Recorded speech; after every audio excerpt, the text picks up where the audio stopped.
Enquanto Israel e seus vizinhos travam batalhas cada vez mais nefastas, Rússia e Ucrânia, que agonizam debaixo de bombas há quase 3 anos, parecem não encontrar uma solução para o fim das suas. Para complicar um pouco mais a situação, não só em relação à regionalidade das guerras que estão acontecendo, mas em um contexto planetário, a OTAN se pronunciou recentemente, afirmando que tanto a organização como os Estados Unidos e seus aliados estão preparados para entrar de corpo e alma na Ucrânia e combater fortemente o país vizinho, a fim de garantir não só a soberania da Ucrânia, como também trazer o país para os braços da organização. No início de 2024, o presidente francês Emmanuel Macron disse que não podia descartar a possibilidade de tropas francesas entrarem na Ucrânia em algum momento durante a guerra. Isso gerou bastante controvérsia em toda a Europa e também deixou o presidente russo um pouco irritado. A dura resposta do presidente russo Vladimir Putin pode ser subentendida na frase que disse em fevereiro, depois da declaração de Macron. Eles acham que isso é algum tipo de jogo. Eles estão cegos pelo próprio complexo de superioridade. Tudo isso realmente sugere um conflito com o uso de armas nucleares e a destruição da civilização. Vindo de Putin, é uma fala repleta de ironia, pois se tem algo que ele aprecia muito é exibir ao mundo seu ar de superioridade, até mesmo seu jeito de andar. Além disso, ele fez questão de frisar que todas as nações ocidentais, ao se referir à OTAN, devem entender que a Rússia possui armas capazes de atingir alvos em seus territórios. Putin tem uma arma ainda mais poderosa do que sua bomba Tsar, seu grau de ameaça.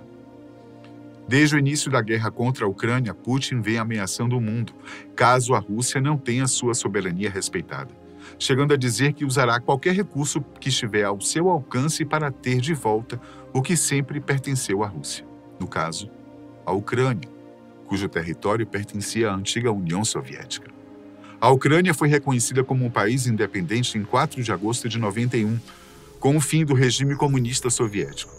Só para iluminar nossa caixinha de memórias, a Rússia invadiu a Ucrânia em 2022, com justificativas que hoje em dia chegam a ser controversas. Um dos receios do Kremlin é de que a Ucrânia passe a fazer parte da Organização do Tratado do Atlântico Norte, a OTAN, o que traria a organização para o leste europeu e, teoricamente, se tornaria uma ameaça direta à segurança da Rússia. Portanto, evitar que a Ucrânia fizesse uma aliança militar com a OTAN foi um dos motivos. O outro é que, até hoje, os russos contestam a soberania da Ucrânia. Eles não reconhecem os vizinhos como um país independente com todos os direitos de um, como ter seu presidente, suas próprias leis, fazer seus negócios internacionais como bem entender e, claro, ter seu próprio manual de cidadania e liberdade. Na verdade, não só a Ucrânia se viu livre da Rússia, como outros países vizinhos. Também incluindo a República da Chechênia, Bielorrússia, Crimeia e Geórgia. Contudo, desde 2014, as tensões voltaram a ocorrer na região, quando a Rússia invadiu a Crimeia e a tomou de volta ao seu controle. Outros 2 pretextos usados pelo Kremlin para invadir a Ucrânia foram os conflitos separatistas e a desmilitarização e desnazificação do território ucraniano, como o próprio Putin afirmou. Contudo, tais justificativas são vistas com olhos duvidosos no mundo inteiro, já que não há provas concretas de que a Ucrânia tenha ideias tão radicais como havia na Alemanha de 1935. Por isso, o termo desnazificação tem sido tão usado por Putin nesses últimos 2 anos. Direto ou indiretamente, o fato é que Putin ameaçou a OTAN. E ao invés de obter o resultado que desejava, que seria fazer com que a organização pensasse bem e se retirasse das discussões, o efeito foi exatamente o inverso. Ao invés de acatar a ameaça e se dissipando disfarçadamente, a OTAN se reuniu, se reorganizou de tal forma que a Rússia poderá ficar totalmente sobrecarregada e contando cada vez menos com recursos para levar a guerra adiante. A organização deu um parecer recentemente, dizendo que está preparando cerca de 800 mil soldados para apoiar diretamente a Ucrânia, e isso pode acontecer a qualquer momento. O que poderá acontecer caso a OTAN cumpra com seu parecer? Já no início de 2024, a OTAN organizou a maior série de exercícios táticos desde a Guerra Fria, que foi chamada de Operação Steadfast Defender 2024, ou SD-24. A operação incluiria cerca de 90 mil tropas de todas as nações aliadas da OTAN, juntamente com 50 navios que variam de destroyers a enormes porta-aviões.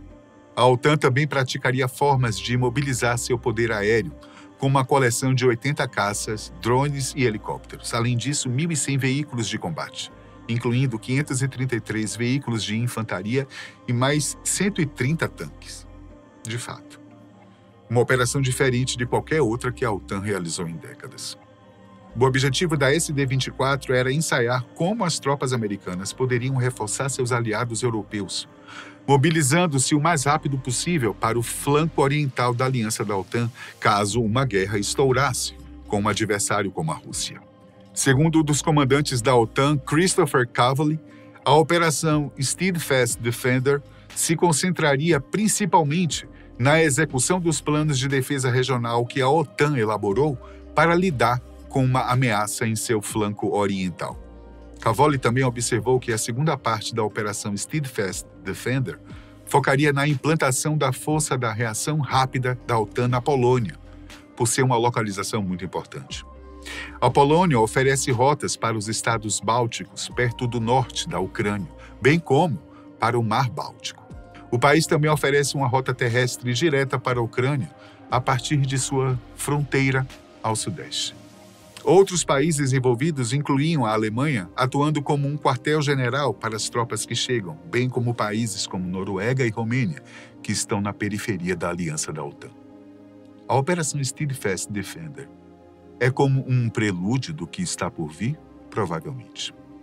Isso porque a SD-24 foi uma forma da OTAN se posicionar diretamente em frente à Rússia para dizer que está pronta, sim, para mobilizar rapidamente um grande número de tropas e lidar com qualquer ameaça que pudesse surgir na Europa. Também foi uma resposta às ameaças que Putin tem feito desde o início da guerra da Ucrânia. E vale ressaltar que a operação foi planejada para começar antes de Putin fazer suas ameaças em fevereiro, em resposta aos comentários de Macron.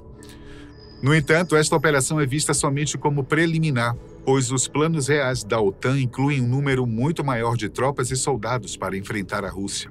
800 mil indivíduos muito bem treinados, além de um poderoso e riquíssimo equipamento bélico. Não há no planeta Terra nenhuma nação que consiga superar as forças da OTAN. A Rússia, mesmo possuindo em seu arsenal a arma nuclear mais poderosa de todas, pode nem ter a chance de usá-la. A Tsar é uma bomba termonuclear com capacidade de 58 megatons, o que equivale a 58 milhões de toneladas de TNT, e seria capaz de fazer uma destruição massiva onde caísse. A Alemanha, que serviria como um ponto de encontro, atuaria também como um ponto de partida das tropas rumo à Ucrânia. O mais preocupante para Putin é que os planos permitiriam mover todos esses soldados e seu equipamento para a frente oriental, dentro de 3 a 6 meses. Dois aspectos da infraestrutura logística da Alemanha tornam esses planos possíveis: seus portos no Mar do Norte e a rodovia A2. Começando pelos portos, o Centro de Estudos do Leste diz que a Alemanha mantém 19 portos marítimos que se abrem para o Mar do Norte. A propósito, esta é uma faixa de água em que a Rússia não tem acesso livre e garantido. Para chegar ao Mar do Norte, a Rússia teria que navegar pelo Mar Báltico, arriscando bombardeios vindos da Estônia, Letônia, Lituânia, Finlândia e Suécia, que são aliadas da OTAN. Ou teria que seguir para o norte, antes de voltar sobre si mesma pelo Mar da Noruega, o que significa tentar contornar a Noruega, outro aliado da OTAN, antes de entrar em um mar que faz fronteira com o Reino Unido, Alemanha, Holanda e Dinamarca. Em resumo, o Mar do Norte é quase impossível de ser controlado pelos russos. Já para as tropas da OTAN, além dos portos alemães, há o Mar Báltico, onde está cercado por aliados da organização, além do próprio Mar do Norte, onde podem estabelecer porta-aviões e o que for necessário para fazer o cerco. A Polônia é um país localizado em um ponto super estratégico, pois ela faz divisa com a Bielorrússia, um dos poucos países subsidiados pela Rússia e que é a favor de Putin, mas que não possui mar em suas divisas. A Bielorrússia, diante da força da OTAN, acabaria servindo de tapete de entrada para os aliados, apesar de não ser fácil fazer isso, uma vez que o país está fortemente vigiado pelas tropas russas. Um dos problemas encontrados no envio de tropas terrestres para a Polônia está justamente na rodovia A2, que mencionei há pouco. Essa rodovia possui 482 quilômetros de extensão e, em todo o seu curso, ela conta com 230 pontes. Como já é sabido na história das guerras, estradas e pontes são alvos primários, uma vez que destruídos impedem ou atrasam o avanço de tropas terrestres. Esse é um risco calculado, mas a OTAN conta com vários planos B para enfrentar esse tipo de situação. Ainda assim, diversas pequenas bases estão sendo construídas ao longo da rodovia para prestar qualquer tipo de apoio às tropas que vão avançando. Ao todo, a OTAN pretende construir cerca de 1.500 bases em toda a extensão da rodovia A2. Mas é evidentemente que a OTAN não contará somente com esta rodovia, pois não é a única. A Alemanha possui várias estradas que podem ser utilizadas para os deslocamentos das tropas. A A2 é somente um exemplo de que várias rodovias que a Alemanha vai reforçar com muitos pontos de abastecimento para permitir o transporte das tropas da OTAN. Além disso, está nos planos da organização a construção de novas estradas, de acordo com a demanda. Outro país que poderá ajudar nessa demanda é a Holanda. Parte das tropas iria de trem até a Holanda e, de lá, pelo mesmo meio, desembarcaria na Polônia.